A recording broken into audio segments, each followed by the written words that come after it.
سلام رفقا، توی این ویدیو قرار بهتون ریاضی هشتم فصل دوم درس دوم یعنی که در رابطه با شمارنده ها و اعداد اول و اعداد مرکب هستن.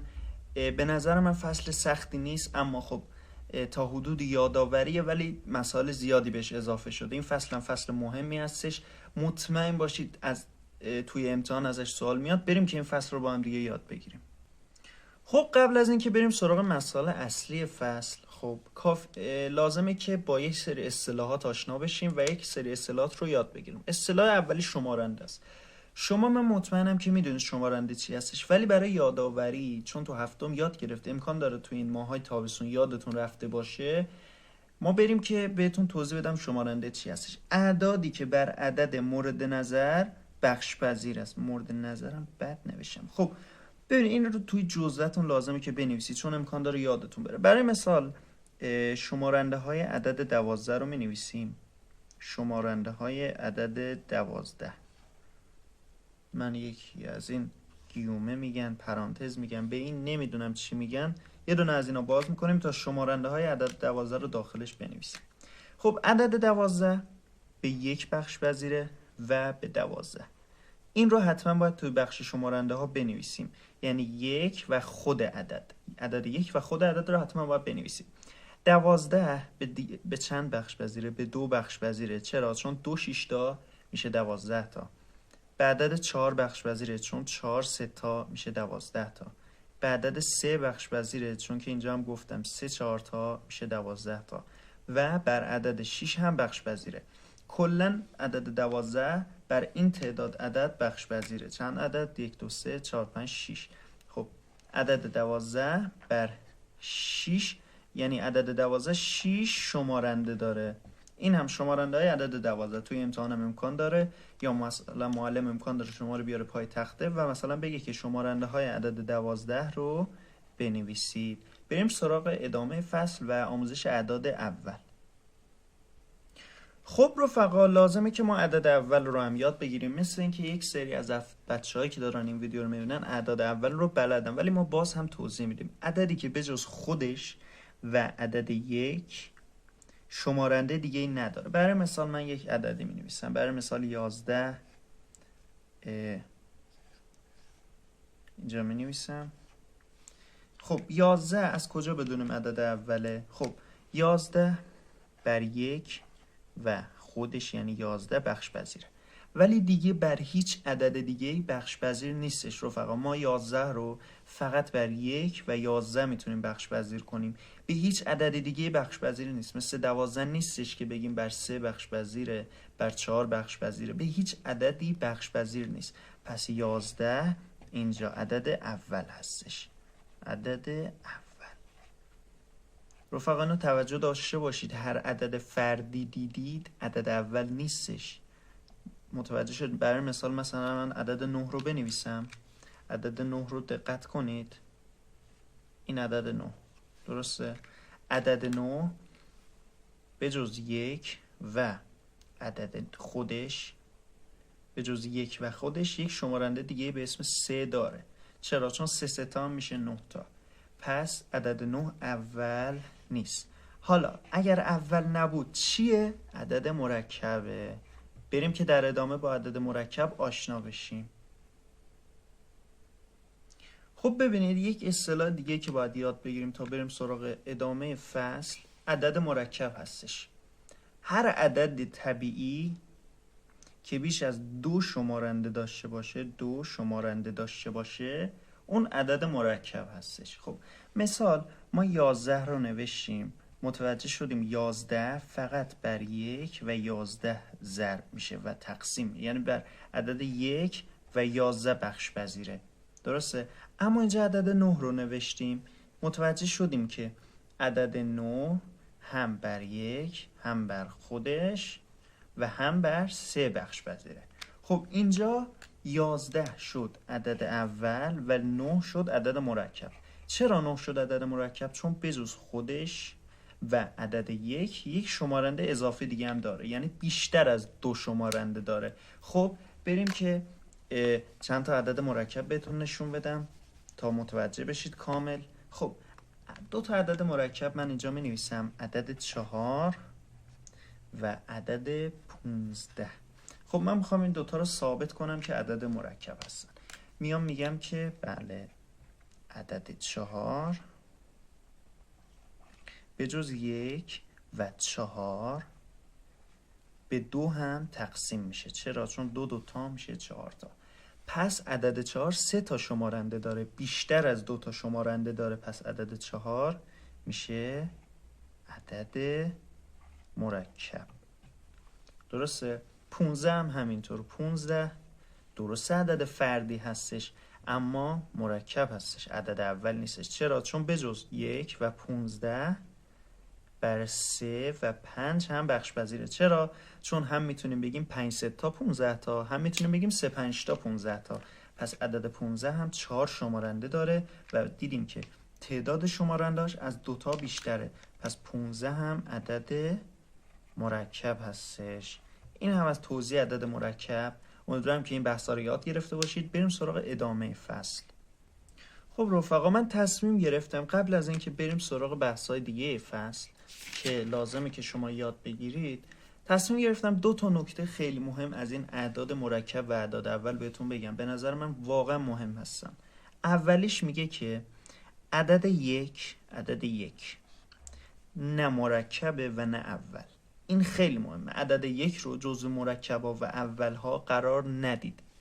عدد 1 عدد جدا از اینها هستش. عدد 1 نه مرکبه نه اول، چون فقط یه شمارنده داره، نه اوله نه مرکب. عدد 2 تنها عدد زوج اول هستش. یعنی مثلا 4 8 6 به هیچ وجه اول نیستن. هرچی عدد زوج دیدید به جز 2 متوجه بشید که اون عدد مرکبه. به جز 2 اگر 2 خالی دیدید متوجه میشیم که 2 اول هستش. چرا؟ چون 4 رو ما میتونیم بگیم مثلا به جز 1 و 4 بگیم که مثلا 2 تا هم میشه 4 تا، 3 تا شمارنده داره. ولی 2 درسته با اینکه زوجه به جز 1 و خودش هیچ شمارنده ای نداره. پس به خاطر همینه که 2 تنها عدد زوج اول هستش. بریم سراغ ادامه فصل تا ادامه فصل رو با هم دیگه یاد بگیریم. خب رفقا، قبل اینکه بریم سراغ بحث مهم تجزیه اعداد و بزرگترین شمارنده های مشترک، گفتم که این 2 تا سوال رو حل کنم که هم کامل بحث مرکبات و اعداد اول رو یاد گرفته باشید و هم توی امتحانات امکان داره از این سوالات بیاد. این سوالات خودشون امتحانی هستن، بریم که حلشون کنیم. سوال اول که الف هستش میگه مجموع سومین و هفتمین عدد اول چی هستش؟ منظور از سومین تا هفتمین اینه که از عدد 1 تا هر بی نهایت سومین و هفتمین عدد اول مجموعشون چند میشه. خب سومین عدد اول چی هستش؟ ما گفتیم اعداد اول یک رقمی 2 3 5 7 درسته؟ و 11 13 اینها 6 تا عدد اول هستن. خب گفته که سومی یعنی 5 درسته؟ پس ما اینجا 5 رو می نویسیم. مجموع گفته مجموع یعنی به اضافه جمعشون کنیم. و هفتمین بعد 13 عدد اول دیگه یه دونه 17 داریم که حالا متوجه میشید بالاخره یاد میگیرید اعداد اول کامل توی مغزتون میره و یاد میگیرید. به اضافه که پس هفتمین عدد اول 17 5 به اضافه 20 17 5 به اضافه 17 که هفتمین عدد اول هستش میشه 22. پس جواب سوال اول به دست اومد 22. سعی کنید همیشه بین من جواباتون رو توی یه همچین مربعی به دست بیارید تا هم معلم مشکل نخوره، تا هم نظمتون توی جواب دادن مشخص بشه. سوال دوم میگه که اختلاف بزرگترین و کوچکترین عدد اول دو رقمی. خب عدد اول دو رقمی یعنی اینکه از 10 شروع بشه تا 99. این از عدد 10 تا 99 اعداد دو رقمی ما هستن. حالا میگه بزرگترین و کوچکترین اختلافشون. اختلاف یعنی باید از هم دیگه کم بشن تا اختلافشون مشخص بشه. خب ما میایم بزرگترین رو اول پیدا میکنیم. میگیم که 99 عدد اوله؟ نه، چون در 9 بخش پذیره. 11 ضرب در 9 میشه 99. عدد 98 هم که معلومه که بخش عدد اول نیست چون که زوج هستش. اما اینجا عدد 97 بر هیچ عددی بخش پذیر نیست و متوجه میشیم که بزرگترین عدد اول دو رقمیه 97. حالا منها میذاریم چون از ما اختلاف خواسته، اختلاف بین این دو. حالا بزرگترین عدد اول دو رقمی رو نوشتیم، کوچکترین عدد اول دو رقمی از 10 شروع میکنیم بریم بالاتر. 10 که نه بخش پذیر عدد مرکب هستش. 11 اینجا میبینیم که عدد اول هستش، پس کوچکترین عدد اول دو رقمی هم 11 هستش. حالا 97 رو منهای 11 میکنیم و جواب ما 86 به دست میاد. یه دونه از 7 کم میکنیم و 10 تا هم از 9 کم میکنیم که جواب میشه 86. بریم سراغ بحث تجزیه اعداد که بحث بسیار مهمی هستش. خب رفقا بریم سراغ بحث تجزیه اعداد تا قبل از اینکه بریم سراغ بحث بزرگترین شمارنده ها و کوچکترین مضرب ها.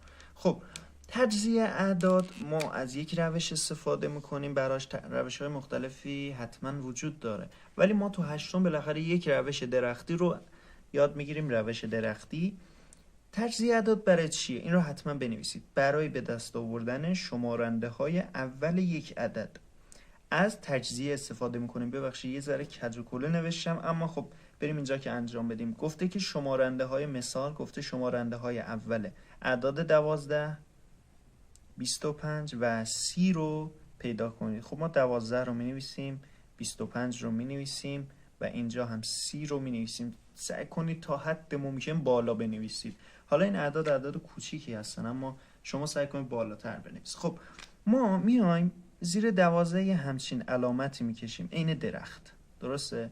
زیر 25 هم و 30 هم همینطور.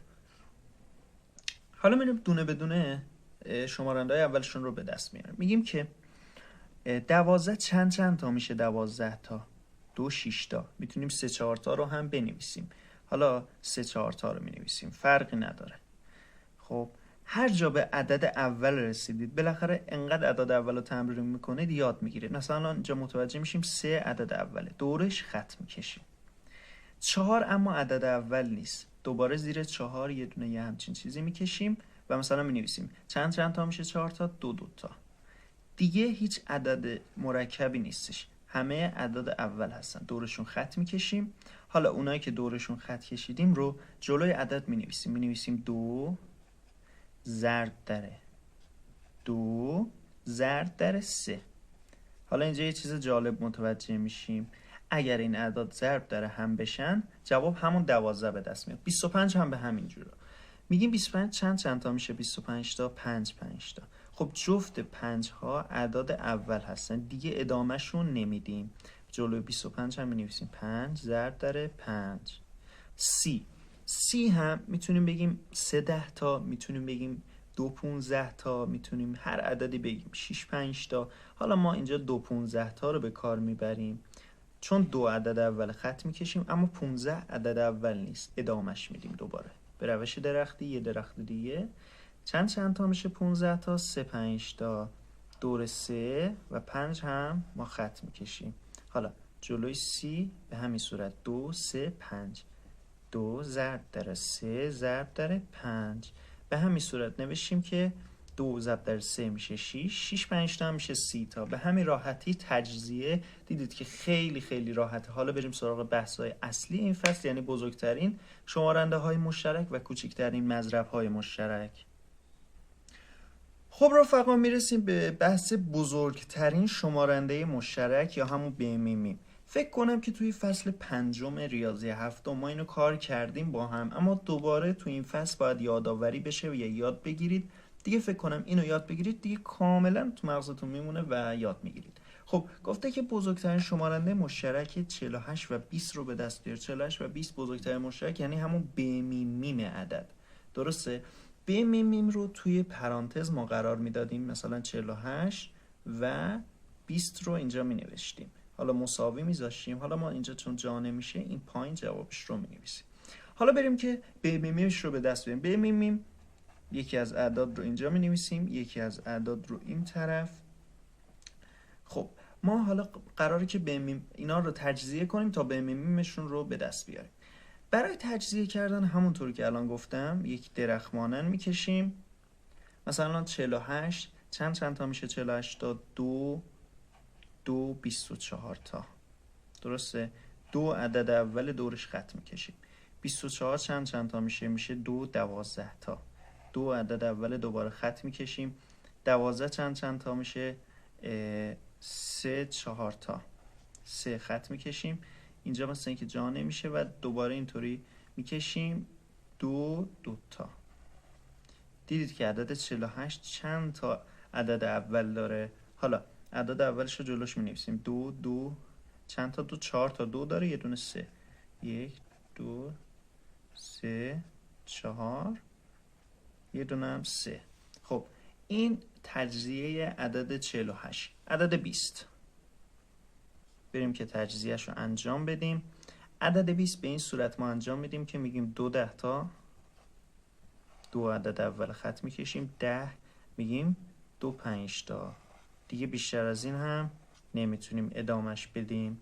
خب میگیم که 2 ضرب در 2 ضرب در 5. خب حالا اینجا باید یه جور محاسبه کنیم تا به میمیمش رو به دست بیاریم. به میمیم رو ما از این اعداد به دست میاریم. ببینید بعد از به میمیم ما که میمیم هم داریم، پس اینو حتما توی دفترتون بنویسید. خب ما اول بعد از تجزیه چیکار میکنیم؟ میایم اعداد مشترکشون رو، هر تعداد داشتن خط میزنیم.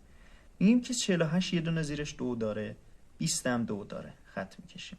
48 یه دونه دیگه 2 داره، 20 یه دونه دیگه 2 داره. خب 48 یه دونه دیگه 2 داره، 20 دیگه 2 نداره، یه دونه 5 داره. خب اینجا میبینیم 5 داره. آیا این ور 48 هم 5 داره؟ نه نداره. پس فقط 2 تا 2 عدد مشترک 20 و 48 بودن. خب حالا این 2 تا 2 که به دست اومد رو می نویسیم. 2 ضرب در 2 مساویه 4. پس 4 شد به میمیم عدد 48 و 20. ما به این صورت تونستیم به میمیم عدد 48 و 20 رو به دست بیاریم. فقط اینو بهتون بگم که که میمیم با این فرق داره. که میمیم دقت کنید، اینم حتما توی دفترتون بنویسید. بریم سراغ ادامه فصل.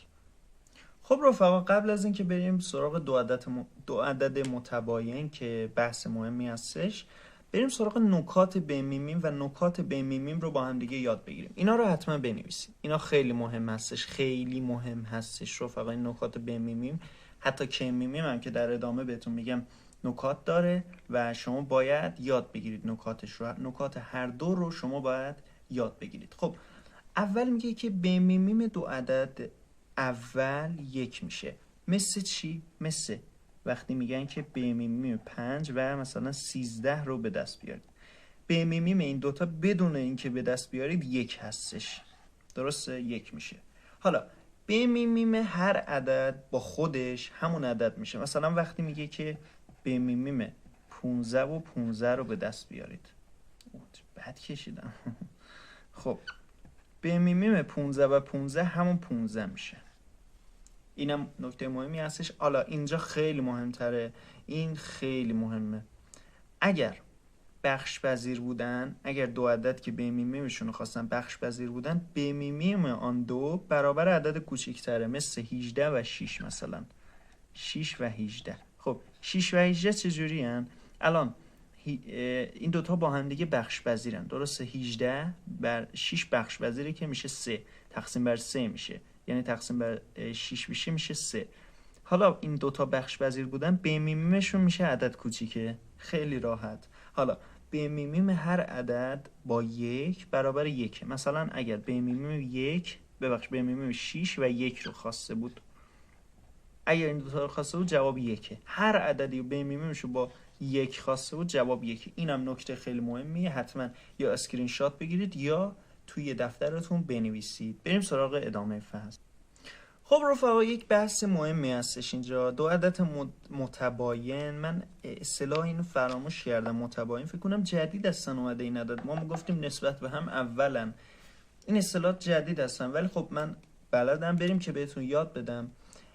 دو عدد متباین به چه اعدادی میگویند؟ به اعدادی که نسبت به هم اول هستن. مثلا توی امتحان شاید اینطور سوال بیاد که مثلا چند تا به میمیم بهتون بدن و بگن کدوم از اینها متباین هم دیگه هستن. متباین ها رو بنویسید. خیلی مهم هستش. به خاطر همین توی کتابتون اومده متباین. متباین یعنی چی؟ برای مثال مثلا به میمیم 14 و 15 رو من اینجا مینویسم. خب جلوش مساوی میذارم. به میم 18 و 25 همینجا می نویسم. حالا من میخوام ببینم اینا نسبت به هم اولا یا نه.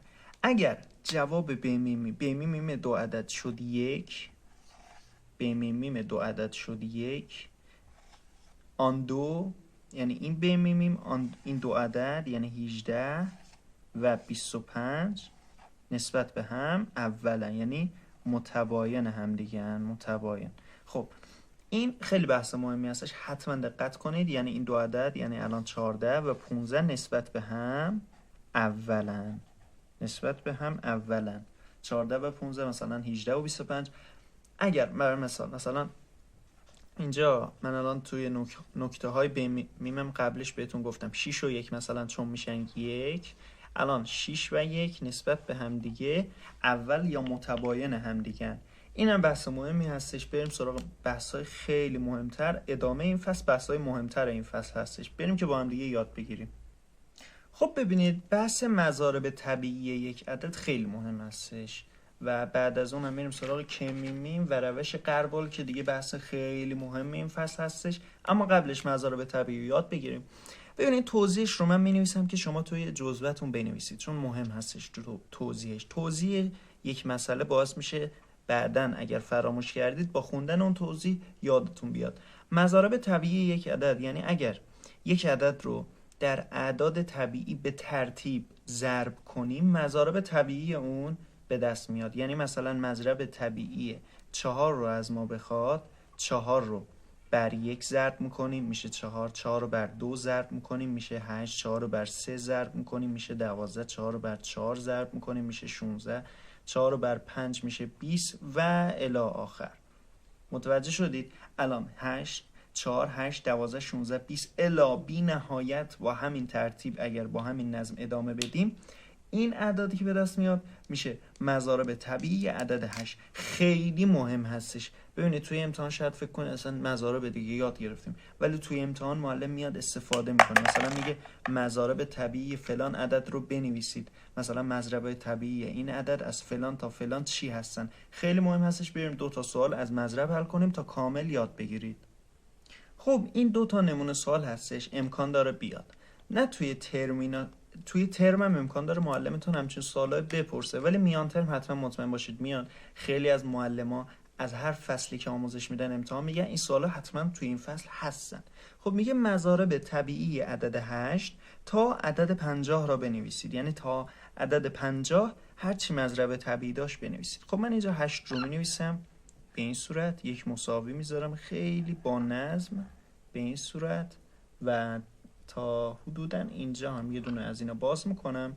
حالا می نویسم 8 ضرب در 1، 8 ضرب در 2 که میشه 16، 8 ضرب در 3 که میشه 24، 8 ضرب در 4 که میشه 32، 8 ضرب در 5 که میشه 40 و 8 ضرب در 6 که میشه 48. دیگه بیشتر از این بریم میشه 8 ضرب در 7 که اون موقع میشه 56. پس متوجه شدیم که مضارب طبیعی عدد 8 تا عدد 50 عدد 48 عدد 8 تا عدد 48 هستش. حالا اینجا این سوالی خودت شاید پیچیده باشه برای شما. میگه هشتمین مضرب عدد 13. برای هشتمین مضرب عدد 13 رو به دست بیاریم دیگه نمیایم ما به این صورت مضرب ها رو بنویسیم تا هشتمیش بدونیم چیه. ما میایم چیکار میکنیم؟ میگیم که آره 13 رو ضرب در تعداد اون مثلا مضرب هایی که خواسته میکنیم. مثلا 8 تا مضرب خواسته 13 8 تا چند تا میشه؟ میشه 104 تا. 13 8 تا 8 تا 24 تا درسته میشه 104 تا. پس متوجه شدیم که هشتمین مضرب عدد 13 عدد 104 هستش. بریم سراغ ادامه فصل. خب رفقا میرسیم به بحث کوچکترین مضرب مشترک یا همون کمیمیم. ما بمیمیم رو یاد دادیم، کمیمیم رو میریم یاد بدیم. اگر اینها رو یاد نگرفتید من هم بحث کمیمیم و هم بحث بمیمیم رو به صورت یک ویدیو کامل آموزش دادم، میتونید توی این ویدیو ببینید ویدیو. خب میریم دوباره مثل همون 72 رو اینجا، 60 رو هم ببینید 60 رو هم اشکال نداره 60 رو هم همینجا می نویسیم. اونجا هم ایراد نگیرید. خب 72 رو ما اول به روش درختی به دست میاریم. 72 ما میگیم که گفته که میگیم دو عدد 60 و 72. 72 رو میگیم که چند تا میشه 72 تا 2 36 تا. دو عدد اول خط میکشیم. 36 چند تا میشه؟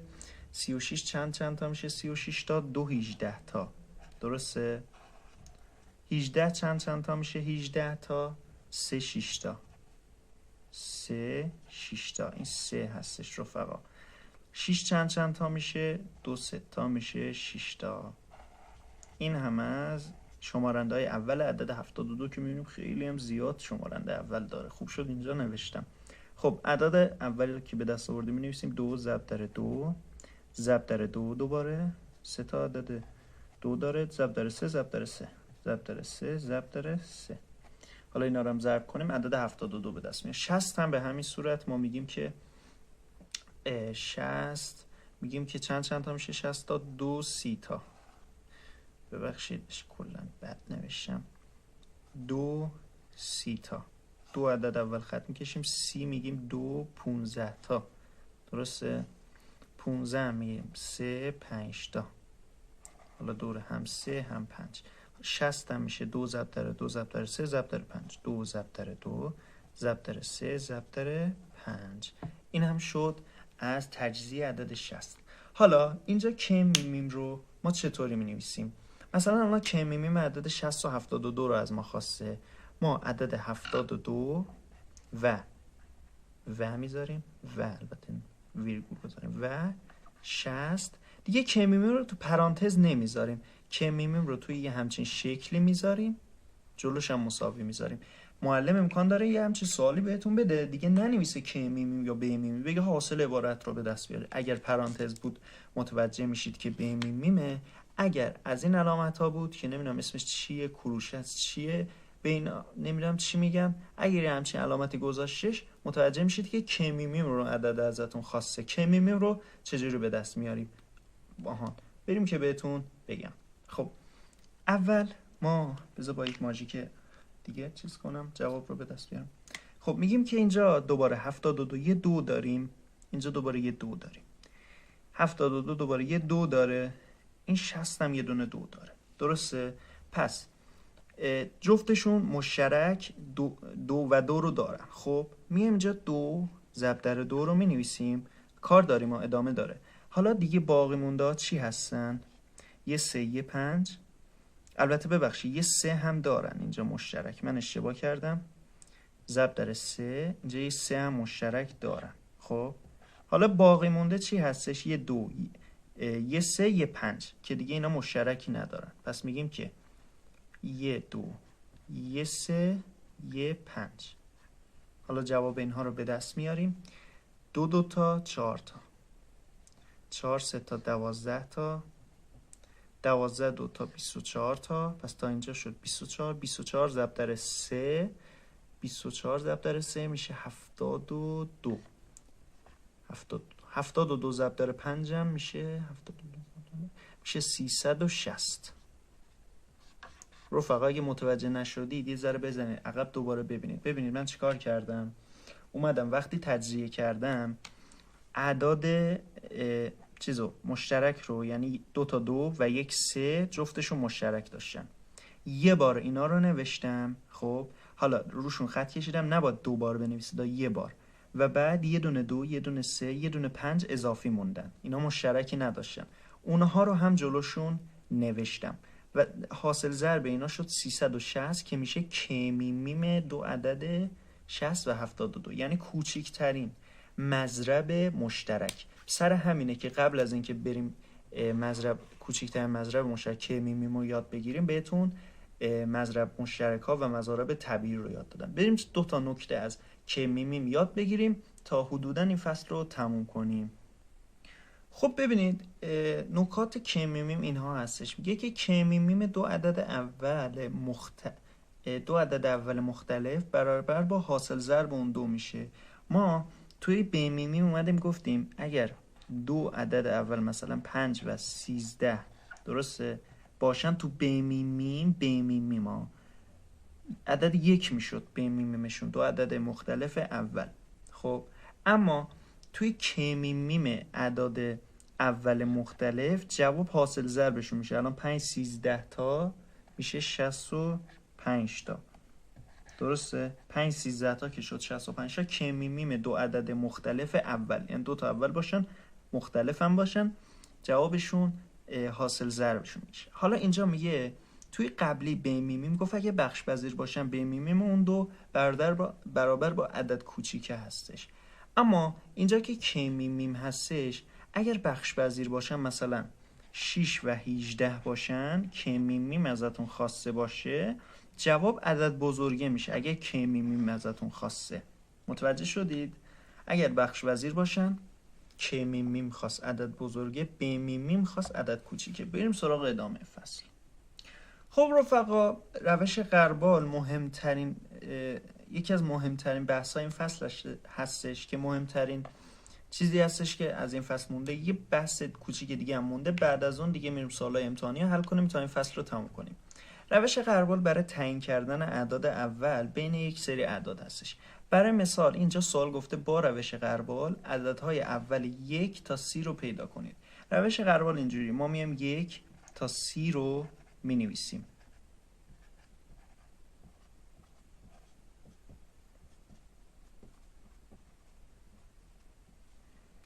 عددهای 1 تا 30 رو مینویسیم. 21 22 23. نه اینکه تو هر کدوم عدد 30 رو بنویسیم، نه، ما فقط بین اون عددهایی که خواسته رو مینویسیم. 29 30. مثلا اگه گفت روش غربال عدد مثلا 100 تا 200، از 100 تا 200 مینویسیم. خب بریم که با روش غربال بهتون بگم مثلا روش غربال چیه. روش غربال میخواد تعیین کنه اعداد اول بین یک سری اعداد رو. خب روش خیلی آسونی هستش. روش چجوریه؟ اولین کاری که میکنیم اگر عدد 1 بود خط میزنیم. چرا؟ چون عدد 1 نه مرکبه نه اول. عدد 2 اوله، چون اول دورش خط میکشیم. 3 اوله، چون اول دورش خط میکشیم. 4 اول نیست، مرکبه، روش خط میزنیم. 5 اوله، آره، روش خط میکشیم. 6 اول نیست، روش مرکبه، روش خط میکشیم. حالا 7 اوله، دورش خط میکشیم. تا عدد 7 عدد اول رو ما اینجا به دست آوردیم. حالا میخوایم یک کاری کنیم. میگیم که هرچی مضرب این اعداد دارن روش خط میکشیم. بریم که خط میکشیم. مثلا مضرب عدد 2. مثلا مضرب عدد 2 چیه؟ 2 4 6 8 10 12 14 16 18. خب 4 6 8 10 12 14 16 18 20 22 24 26 28 30. خب چرا ما خط کشیدیم؟ مضرب‌های عدد اول همشون عدد مرکبن به جز خودشون. مضرب‌هاشون مثلا 2 ضرب در هر عددی بشه به عنوان مضرب، اونها عدد مرکب هستن. 3 هم همینطور. میگیم 3 تا 9 تا 3 2 تا 6 تا رو که خط زدیم. 9 تا، بعدی 15 تا، 3 5 تا 15 تا، بعدی دیگه 3 7 تا 21 خط میزنیم. 23 25 25 نه، 27 3 9 تا 27 تا خط میزنیم، دیگه نداره. درسته؟ حالا میریم سراغ 5. میگیم 5 چی مونده؟ 2 5 تا 10 تا خط زدیم. 3 5 تا 15 تا خط زدیم. 4 5 تا 20 تا خط زدیم. 5 5 تا 25 تا خط نزدیم. 6 5 تا 30 تا رو خط زدیم. حالا 7 میگیم 7 2 تا 14 تا خط زدیم. 7 3 تا 21 خط زدیم.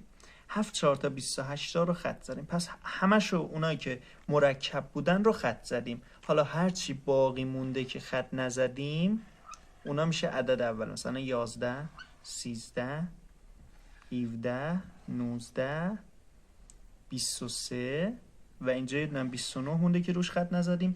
الان اونایی که دورش خط کشیدیم شدن اعداد اول بین عدد 1 تا 30. اینم از جواب. خیلی راحت، دیدید که بهتون توضیح دادم. روش فوق‌العاده آسونیه. امیدوارم که شما بتونید اینو یاد بگیرید. حالا بریم چند تا بحث دیگه مونده، سوالای امتحانی این فصل رو به اتمام برسونیم. آخرین بحث از این فصل بهش رسیدیم. شناخت عدد اول یا مرکب. بعد از این 2 تا نمونه سوال امتحانی حل میکنم، این فصل رو به اتمام میرسونیم که توی امتحانات هم به مشکل نخوره. خب شناخت عدد اولیه مرکب، مثلا توی امتحانات مثلا بهتون سوال میده دیگه، مثلا میگه 119 10000 20000 40000 مثلا. الان اینجا گفته 119 میگه اولیه یا مرکب. ما از کجا بدونیم اولیه یا مرکب؟ اینجوری میایم به دست میایم یک جذر تقریبی ازش میگیریم. مثلا میگیم چند تا میشه 119 تا. یک جذر تقریبی رو هفتم یاد گرفتید دیگه. میگیم قبلش میشه 10 تا 100 تا، بعدش میشه 11 تا که بیشتر از 119 میشه. خب پس میگیم 10^9. درسته؟ حدوداً 10^9 میشه. حالا 10^9 که پس شد عدد کمتر از 11. درسته؟ پس عدد کمتر از 11، اعداد اول کمتر از 11 2 3 5 و 7 بودن دیگه، اعداد اول یک رقمی. میام 119 رو دونه بدونه به اینا تقسیم میکنیم تا ببینیم اول هستش یا مرکب. به 2 که بخش پذیر نیستش، درسته؟ چون آخرش نه صفر داره نه عدد زوجه، خط میزنیم. به 3 که بخش پذیر نیستش، چون اگر مجموعشون رو به دست بیاریم میبینیم به 3 بخش پذیر نیست. 1 میشه 2 2 9 11 هم که 1 2، پس 3 هم بخش پذیر نیست. بر 5 آیا بخش پذیره؟ بر 5 بخش پذیره؟ میبینیم که نه، چون نه صفر داره. من چرا رو این خط زدم؟ نه صفر داره نه آخرش 5 داره. ولی اینجا شک برانگیزه که آیا بر 7 بخش پذیره یا نه. میایم میگیم که 10 هفتا که میشه 70 تا. درسته؟ حالا میگیم که 17 هفتا چند میشه؟ 16 هفتا چند میشه؟ 16 هفتا میشه 100 و حدوداً 12 تا. پس متوجه میشیم که 17 هفتا میشه 119 تا. پس 119 بر 7 بخش پذیره. درسته؟ چون بر 7 بخش پذیره متوجه میشیم که این عدد مرکب هستش و بر 7 بخش پذیر هستش. بخش پذیر. اگر بر 7 هم بخش پذیر نبود مطمئن میشدیم که 119 عدد اول هستش. بریم 2 تا نمونه سوال امتحانی رو حل کنیم تا این فصل رو تموم کنیم. خب رفقا، 2 تا سوال امتحانی قرار براتون حل کنم. این یکی از مهمترین سوالاش هستش. سوال اول هستش. توی امتحانتون مطمئن باشید یه همچین سوالاتی میاد. مطمئن باشید. دو عدد بنویسید که 2 و 7 تنها شمارنده اول اونا باشه. یعنی 2 و 7 تنها شمارنده اول اون باشه.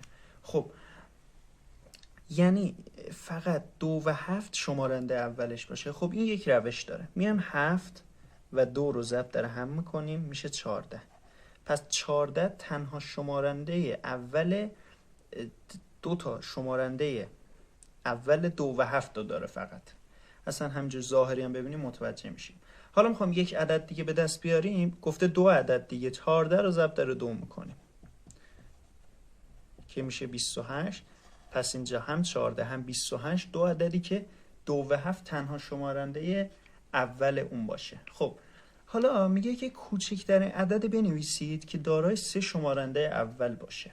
درسته؟ کوچکترین عددی بنویسید که داره 3 شمارنده اول بشه. ما میایم کوچکترین اعداد اول رو مینویسیم. یعنی باید کوچکترین اعداد اول رو داشته باشه. کوچکترین اعداد اول چی بودن؟ 2 و 3 و 5. درسته؟ حالا این سه تا رو ضرب در هم میکنیم. 2 ضرب در 3 ضرب در 5 که عدد 3 تا عدد 30 به دست میاد. پس کوچکترین عددی که دارای 3 شمارنده اول باشه عدد 30 هستش. درسته؟ بریم سراغ سوال آخر این فصل رو تموم کنیم.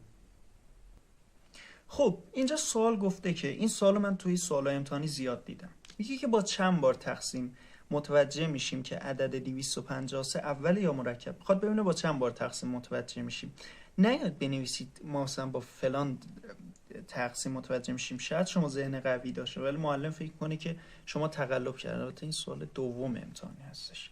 خب با چند بار تقسیم متوجه میشیم. ما میایم به ترتیب 253 رو بر اعداد شمارنده های اول کوچیک تقسیم میکنیم. مثلا 2 3 5 7 11 و 13. درسته؟ بر اینها دونه به دونه تقسیم میکنیم. خب من این کار قبلا انجام دادم، شما بالاخره باید انجام بدید. برای اینکه وقتتون گرفته نشه میخوام دیگه جواب رو بنویسم. بر 2 تقسیم کردیم که نشد، نمیشه.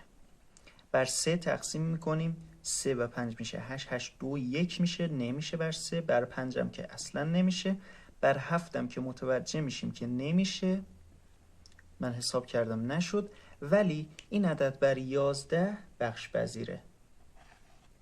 چون بر 11 بخش پذیره این عدد مرکبه. خب مرکب. و اینجا می نویسیم با 5 بار تقسیم، چون 1 بار 2 بار 3 بار 4 بار، 5مین بار با 5 بار تقسیم متوجه شدیم که عدد بر 11 بخش پذیر بوده و عددی مرکب است. اینجور توضیح بنویسید خیلی بهتره به نظر من. البته من خیلی بد خط نوشتم، ببخشید. امیدوارم که از این فصل خوشتون اومده باشه، این ویدیو رو خوشتون اومده باشه، این فصل رو کامل یاد گرفته باشید. من همه ویدیوهای فصل‌های دیگه هم میذارم خدمتتون. امیدوارم که خوشتون اومده باشه. خدا نگهدار.